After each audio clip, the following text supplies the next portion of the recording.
Continuous heavy rains that prevail in the island since November 2010 till February 2011 have affected 18 of the 25 districts in Sri Lanka, causing severe floods in the northern, eastern, central and Uva provinces of the country. Flash floods have led to landslides in several parts of the country, especially in Kandy, Matale, Badulla, Nuwara and Kegol districts. Over 1 million people were affected by the floods and landslides, causing severe damages to human lives and livelihoods, with 18 reported deaths. Many people describe this situation as the worst floods in the last 5 decades, affecting people socially and economically, hampering their day-to-day lives totally. Hundreds of families had to leave their homes to find refuge in temporary evacuation centers set up by the government and host families. Many of the large reservoirs in the region overspilled or burst their banks, destroying agriculture, animal husbandry, inland fisheries, and other small-scale livelihoods such as brick-making, crop production, etc. Homes, bridges, roads, and many other infrastructure were damaged or washed away. Thousands of the affected families lost their livelihoods. Farmers, fishermen, and other workers all were affected in many ways. Most of these people had just started to regain their lives after 30 years of war. Many farmers had just started cultivating their lands, and all their efforts and their savings were then washed away by treacherous floodwaters. When the floodwaters started rising, our volunteers from communities and staff in the field were self-motivated and were assisting the affected people to move to safer places. Since November 2011, we distributed drinking water, dry rations, non-food relief items, and set up medical camps to assist 98,000 displaced families in the northern, eastern, and central part of the country. Together with authorities and village disaster management committees, we facilitated communal cooking. Heavier raining in January 2011 exacerbated the situation, bringing flash floods and landslides. In response, our national disaster response teams were deployed and increased our support to affected communities with additional relief and rapid assessment. During our response and relief time, we were highly assisted by human and financial resources of IFRC, ICRC, and our in-country German, Canadian, Norwegian, Japanese Red Cross partners. Our boat service, with priority to sick, old and children, gave transportation to hundreds of communities. The fluconazole ointments distributed by us became a great relief to those children whose feet were contaminated by floodwaters. First aid services manned by our volunteers were bringing further relief to many. We assisted to clean many hospitals and schools which were submerged due to floods.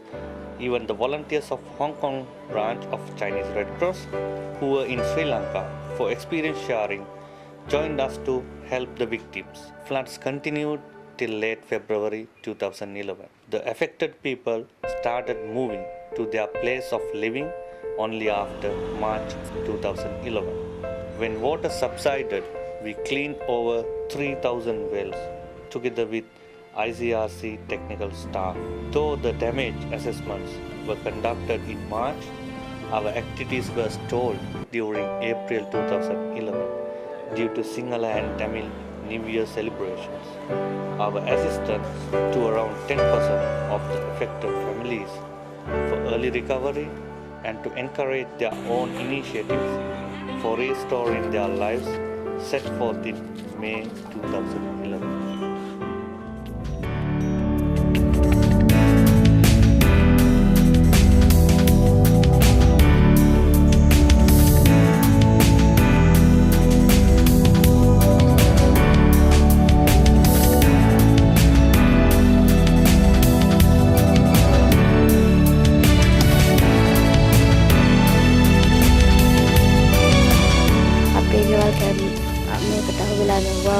එවුනම් පස්සේ අපේ ග්‍රාම නිලධාරිතුමා සහ ප්‍රාදේශීය ලේකම්තුමා ඇවිල්ලා බලලා අපිට ගයක් හද සදා දෙනවා කොරත කුරුසේ හරහා ඒ හින්දා තමයි අපි ඉතින් මේක අලුත්ගේ සඳහා වැඩ කටයුතු කරගෙන දැන් යන්නේ ඉතින්.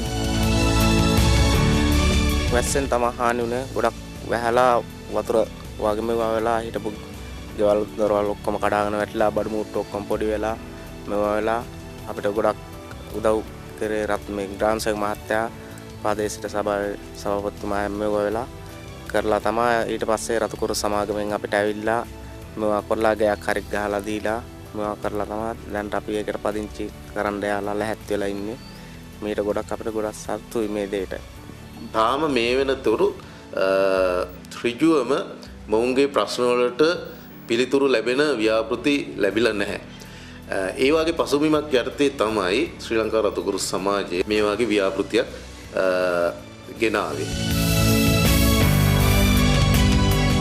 If you analyze those people who are affected by the floods, they have been affected by a 30-year war where they couldn't actually do anything for their livelihoods permanently. The uncertainty never led them to do farming properly, inland fishing properly. Devastated by this war, and only when it ended, actually they started doing their own livelihoods. They wanted to live again, but suddenly the floods came, not even a year after the war. And it was really a bad situation for them. I mean, what do we give them? Look at our shelter program. We provide them less than $500 and wanting to rebuild their life. They are happy to receive just less than 30,000 rupees for their livelihood support. People who have been affected so badly, but there is courage for them to restart their life. And Red Cross actually have given them a leadership, assisting them with the community. The government have come forward to provide them sand harvesting permits so that the sand can be bought cheaper. Even the peripheral communities, there are carpenters who are willing to come and support them free. Our own volunteers, they have worked. This is how these people are rebuilding their life. And there are so many of them who are affected by this disaster. And how much are we doing? We can only assist less than 2,000 families. Over 100,000 families were affected, and we are only looking to support 2,000 families, and even for that, we do not have enough funds. I invite you all to come and see. Someone to go and see in the field how the Red Cross is working together. I must say, to the credit of our staff, our mobilizers, our volunteers, they are doing a substantial amount of work. If you know, when we went to find out about how many people will become eligible within our criteria, or how many has been affected, the numbers were enormous, but we could only select 50 out of them, for instance, from a community. And the community has come forward to decide who will be them. And I am talking like this because I've gone and spoken to them, who has said that we know we need it, but there's someone else who's worse than that, so please help them first. And when you have some funds, you come to us.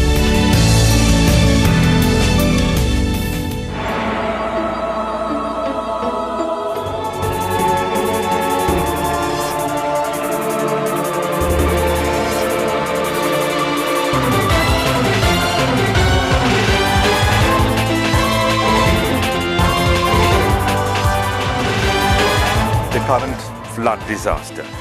Nowhere, none of us from Colombo outside could really travel there. But we had relief stocks in our warehouses where the volunteers actually came and went and delivered them. So basically, it has been so vital that we have volunteers from the community and that we can assist them. For the past 13 years, I have been a volunteer of SLRCS. At the same time, that SLRCS have been supporting me to develop my capacities, skills to support the emergency operations in any time, in any disaster times. In the flood operation in the east part of the country, that I was asked to support the ongoing operation. After being to Batiklo district, that I found that there was so many volunteers who was willing to support their community.